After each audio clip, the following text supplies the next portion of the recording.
Delta flight from Kalispell en route to Salt Lake has to be diverted to Missoula because of a problem with one of its engines. Delta flight 2544 departed from Glacier Park International Airport just before 6 this morning.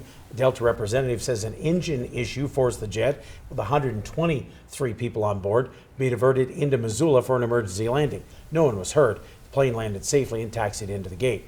Another jet was then sent to Missoula later this morning to take the passengers on to their destination. The University of Montana plays a vital role in Missoula's economy, so declining enrollment numbers not only hurts the university, but it also impacts the city. Administrators present how they're turning those numbers around to local business leaders at the monthly Missoula City Club meeting. KPAX's Connor McCauley joins us with more on that. Connor? Thanks, Dennis. For much of this decade, the University of Montana has been dealing with a decline in enrollment numbers, resulting in changes to how the state institution operates. A wave of new administrators, including a new president, have seemed to right the ship, though, and school officials seem confident in the direction that is heading. Administrator Kathy Cole said that when she first came to Missoula, she knew the university was broken, but not as broken as it actually was. She says that the university has identified those broken problem areas and has made plans to fix them. When I came to the university, things were pretty broken in enrollment.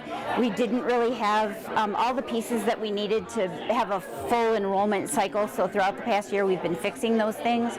We've been going out to more high schools. We have more professional publications, more professional communications going out to students. We've been really working with both parents and guidance counselors to get more students into the institution. You also have to get the students to stay here until they graduate, which Cole says is doing through new programs offered to students. We have a whole support network of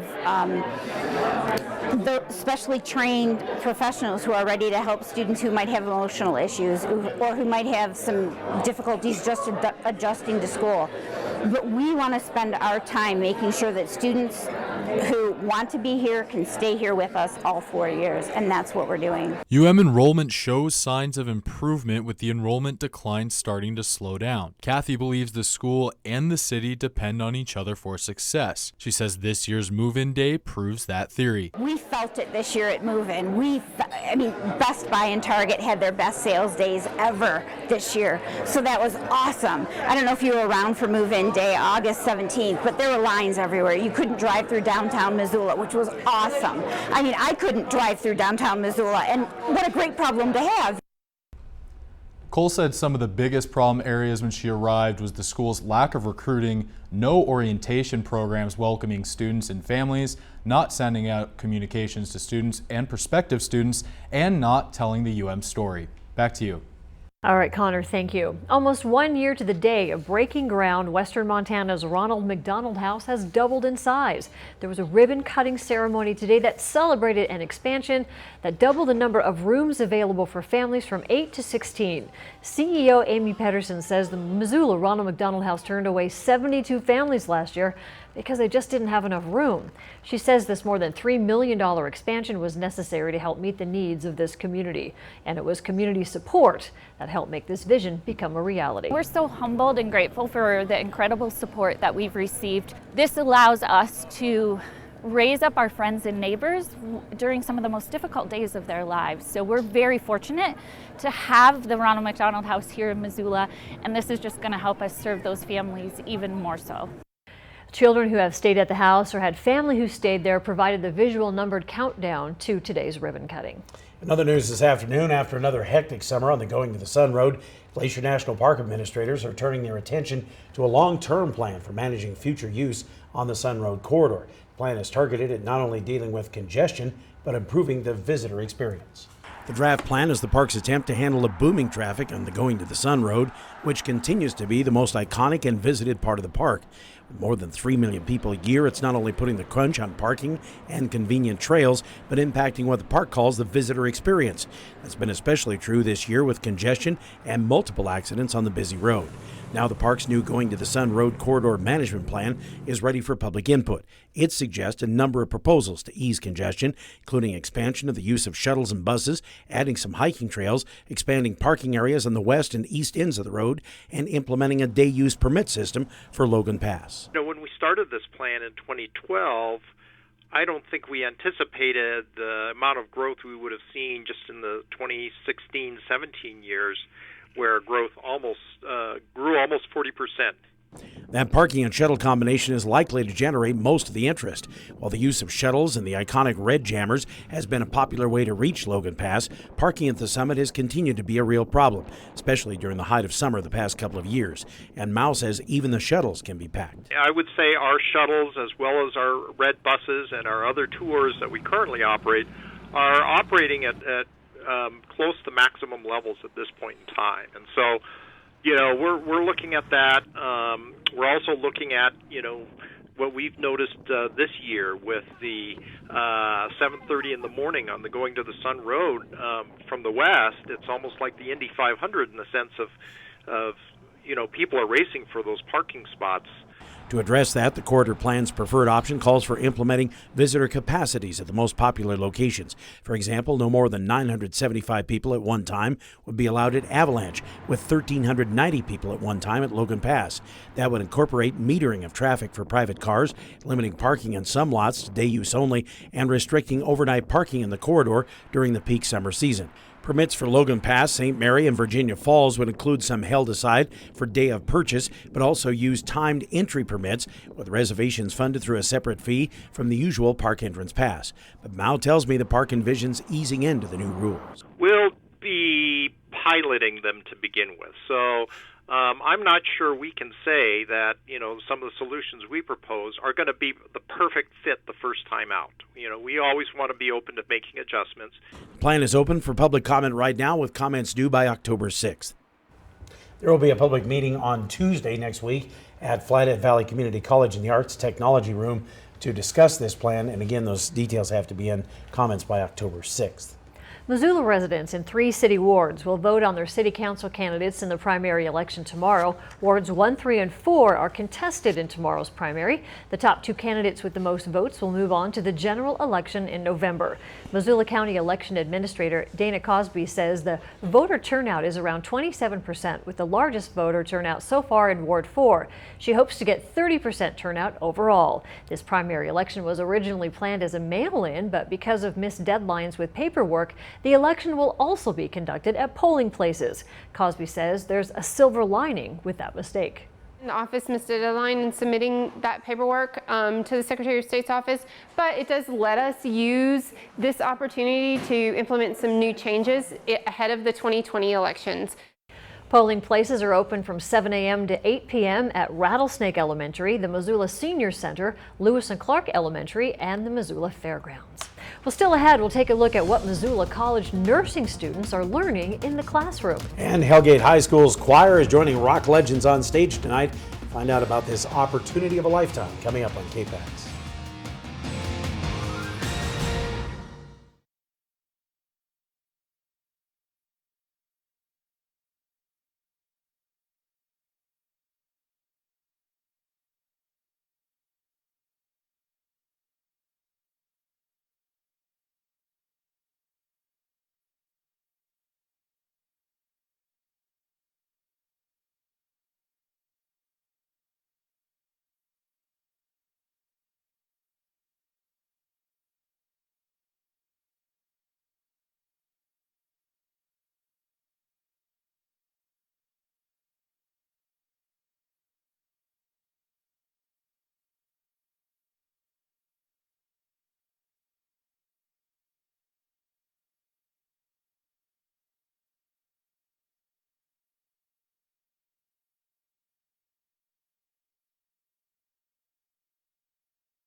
Powered by the Montana Television Network. The 5:30 news continues on KPAX, Montana's news leader. Quite a day today at the Missoula College Department of Health Professions as faculty and students simulated a childbirth right there in the classroom. KPAX's Katie Miller shows us how they made it happen.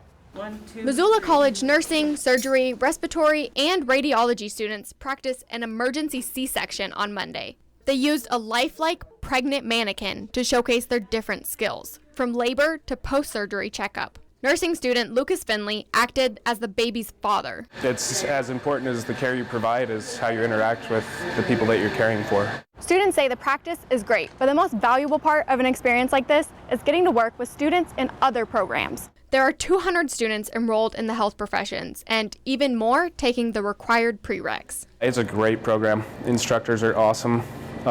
They're critical in the best of ways. They're always trying to help us learn and prepare us for the real world.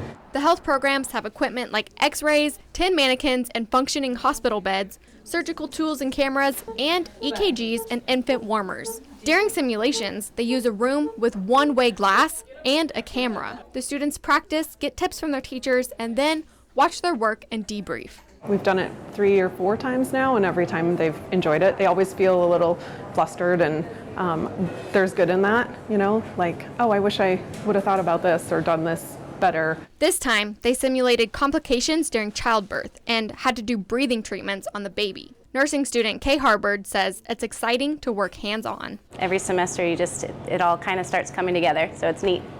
Put the pieces together.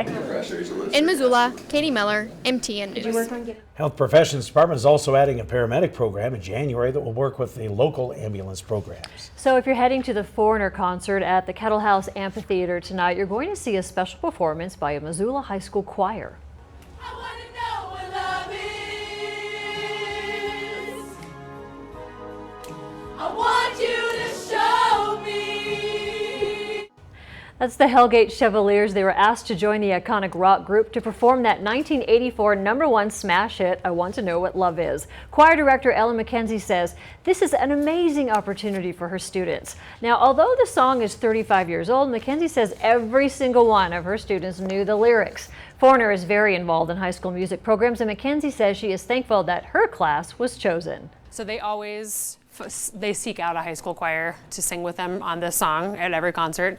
They contacted our fine arts supervisor, John Combs, and he then contacted me and asked if I'd be interested in having our group sing, and I was very interested. In all, 25 students will be singing along with Foreigner. I have to admit, a little bit jealous. Get autographs, yeah, right? They'll love that one. That's one they'll never forget. That's right. Okay, don't put away your rain jackets just yet. Elizabeth Copeland joins us next. We'll break down the rainy forecast in her weather coming up next here at KPAX.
Talk about a rainstorm we had. Oh, yeah. Maybe just over the station, a little dark cloud, I'm not sure. But maybe it was more widespread, but it was heavy. Oh, yeah, and that's pretty much the story of the day. We've got those very localized heavy downpours, and then it clears up. You see the sun for a second, and then another downpour happens, and that's going to be the story as we head into the evening hours as well. Scattered showers across the southwest and north and west, making for a wet drive home. So clouds in the sky in Hamilton. A shower passed through there earlier, but just like here, that sun is now out, just peeking over there across the mountains. They expect more rain to come later this evening. So a lot more of those widespread showers across western Montana right now, even a lightning strike or two across the Bitterroot Valley earlier. So Phillipsburg actually probably hearing some thunder as we move through those afternoon hours. Well, now just rain in the forecast. Hamilton again going to get a shower or two just shortly here as more rain moves into your forecast. Missoula, again, that heavy shower pushing through. Those yellows and dark greens indicate the heavy showers that just moved through right over the city. So downtown got a heavy downpour shortly, but clear skies are right behind that last shower. And then the north and west, Polson getting a heavy shower right now, even a thunderstorm moving through Ronan a little bit earlier this afternoon. Kalispell also seeing some incoming rain as we speak. So Polson's ICAM right now seeing more of that rain on the horizon. That's incoming storm. We're going to see a little more of that rain of, again, localized heavy rain possible throughout the afternoon and with some of those storms earlier. Time lapse in Missoula, 63 degrees right now. Again, dark cloudy skies, and you get a peak of sunshine here or there, but otherwise we're going to stay calm through the evening. Much cooler this afternoon as those clouds stuck around, and rain is going to be on and off in the forecast through the evening hours. So a lot of that rain moves out of the forecast by about 9 p.m. Still some scattered showers across Divide up near Flathead Lake and across the south and west, but as we head into those early morning hours, we get a little clearing of that rain through the south and west. Clouds still are going to stick around for your morning drive across north and west as well, but it's going to be a chilly start, and this is actually right about average, but chilly compared to what we have been these last few nights. So we were in those 50s and 60s for overnight lows. Well, now we're dropping to those 40s and 50s, even some 30s in Phillipsburg in those upper elevations, starting to see those blues trickle into the overnight lows, those cooler temperatures there. So expect those cooler temperatures to stick around tomorrow afternoon as well. So again, waking up to those cooler temperatures, heater on in the car, patchy fog definitely a possibility as that moisture moves out. Dense patchy fog going to be a possibility, especially in valleys. Keep that in mind for your morning commute. Then slick roads in the afternoon and evening. Rain's going to return before fog redevelops again on Tuesday night. So through the early morning hours, again, we do stay clear, but then another round of thunderstorms and showers move into the forecast to the north and west first. Isolated through west central Montana. Best bet is going to be those heavy showers right across the divide again and across the north and west. Not expecting as much rain as today, but we still could see a heavy downpour or so. Already saturated ground, could expect some pooling in those low-lying areas like today, and then those showers stick around through about 9 p.m. through west central Montana.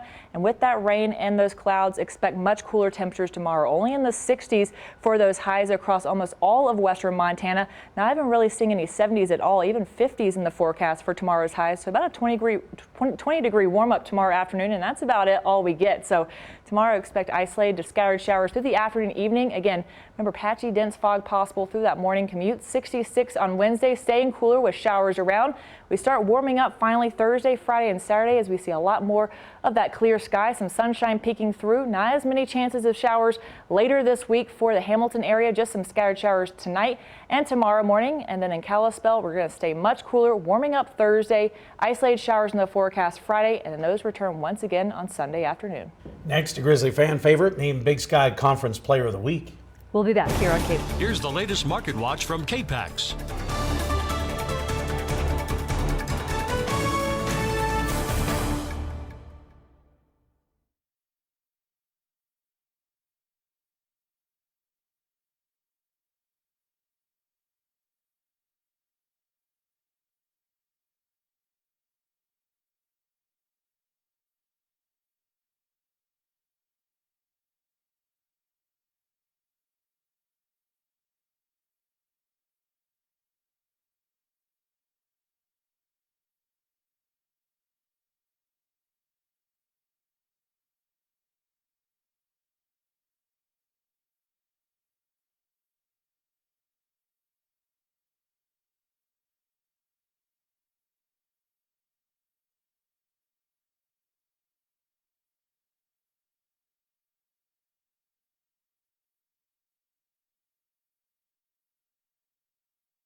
1, 2, 3, 4, 5, 6, 7, 8, 9, 10, 11.